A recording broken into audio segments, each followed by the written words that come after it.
நம்ம அஜித் சார் நடித்த good bad ugly படம் ரிலீஸ் ஆன நாள் முதல் ரசிகர்களிடையே பெரிய கலவரத்தை ஏற்படுத்தி இருக்கு.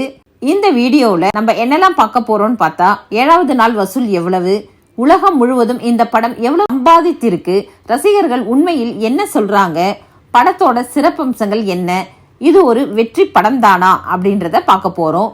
குட் பேட் அக்லி படம் ஏப்ரல் 10ஆம் தேதி வெளியானது. படம் ஆரம்பித்தது முதல் பெரிய எதிர்பார்ப்போடு தான் படம் முதல் நாளிலேயே 36 கோடி ரூபாய் வசூலித்தது.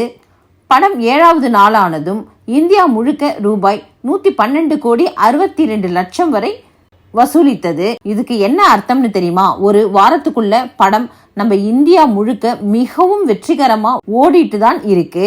இந்த படம் இந்தியாவில் மட்டுமில்லாம மலேசியா, சிங்கப்பூர், இலங்கை, குவைத், துபாய்னு பல நாடுகள்ல மாசா ஓடிட்டு இருக்கு. வெளிநாடுகள்ல ரசிகர்கள் தியேட்டர்ல கத்திக்கிட்டே படம் பார்க்கறாங்க.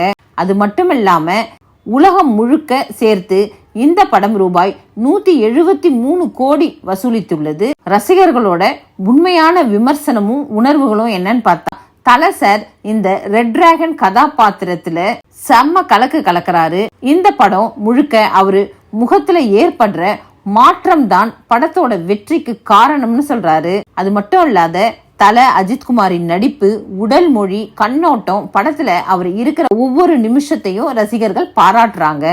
நெகட்டிவ் கமெண்ட்ஸ்ன்னு பார்த்தா சில பேர் என்ன சொல்றாங்க, கதை கொஞ்சம் சாதாரணமா இருக்கு, அஜித்குமார் அவரோட நடிப்பால அது ஒரு தனி ஹைட்டுக்கு கொண்டு போயிட்டாருன்னு சொல்றாங்க. எந்த இடத்துல எல்லாம் படம் ரொம்ப ஹைலைட்டா இருக்குன்னு பாத்தீங்கன்னா, ரெட் டிராகன் கதாபாத்திரத்துல அதிரடியா அஜித்குமார் வருவது, 3 விதமான மனநிலைகள்ல நடிக்கிற மாதிரி இருக்கிற ஒவ்வொரு லுக்கும் ஒவ்வொரு ஃபீல் கொடுக்குது. த்ரிஷா, அர்ஜுன் தாஸ், சுனில் இவங்க எல்லோரும் நல்ல நடிப்பு கொடுத்திருக்காங்க. கூட்டணி படம் மாதிரி இருக்கு. சண்டை காட்சிகள் எடுத்துக்கிட்டா ஒரு சீன்ல அஜித்குமார் ஒரே ஃபைட்ல 10 பேரை தரையில போடுறாரு. தியேட்டர்ல கைத்தட்டல் வேற லெவல்ல இருக்கு. மனதை உருக்குற அளவுக்கு ஜிவி பிரகாஷ் தன்னோட இசையை கொடுத்திருக்கிறாரு. இசையால படம் முழுக்க எமோஷனல் ரோலர் கோஸ்டர் மாதிரி கொண்டு போறாரு.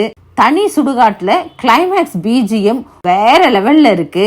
இந்த படம் ஒரு பெரிய ஹிட்னு சொல்றதுக்கு ஏராளமான காரணம் இருக்கு. ரசிகர்களின் உற்சாகம், வசூல் எண்ணிக்கை, நல்ல தொழில்நுட்ப வேலை, இசை, நடிப்பு, இயக்குனரின் முயற்சின்னு சொல்லலாம்.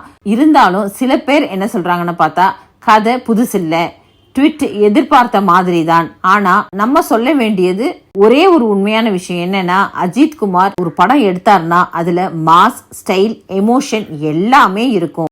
அது மட்டும் இல்லாத அந்த படம் கண்டிப்பா போரே அடிக்காதுன்னு சொல்லலாம். நீங்க படம் பார்த்தீங்களா? உங்களுக்கு படம் பிடிச்சிருக்கா? கமெண்ட்ஸ்ல சொல்லுங்க. இந்த வீடியோ உங்களுக்கு பிடிச்சிருந்தா லைக் பண்ணி ஷேர் பண்ணுங்க. சப்ஸ்கிரைப் பண்ண மறந்துடாதீங்க. ஓகே ஃப்ரெண்ட்ஸ், மீண்டும் அடுத்த பதிவில் சந்திப்போம். நன்றி.